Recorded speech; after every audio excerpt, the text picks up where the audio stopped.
here. We got Johnny Munoz Jr. taking on Aoriqileng. This is another fight that I don't feel very bullish on, Rich, to tell you the truth.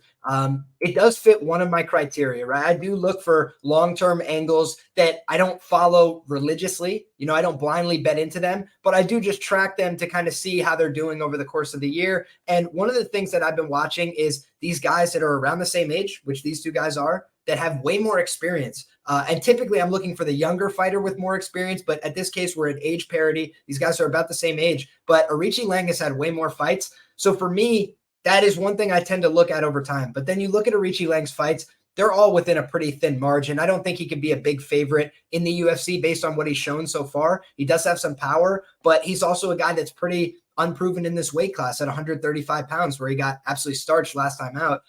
So Johnny Munoz, he's not a guy I'm very bullish on in the UFC, but I think he will have some opportunities in the grappling in this fight.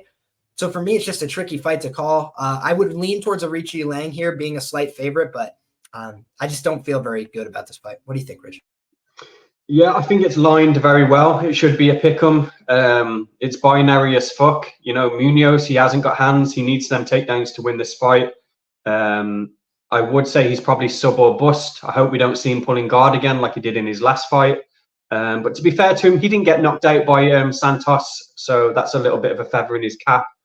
I don't like betting people coming off KOs, so I've left the Aori side. But I don't mind Munoz in this position. I would have bet the sub, but the line was shit. It was like plus 250. So I think I'm just going to stay away from it, man, unless I see something significant at weigh-ins or face-offs. But yeah, like a couple of fights on this card, man, you can make a strong case for either fighter, so stay away, man.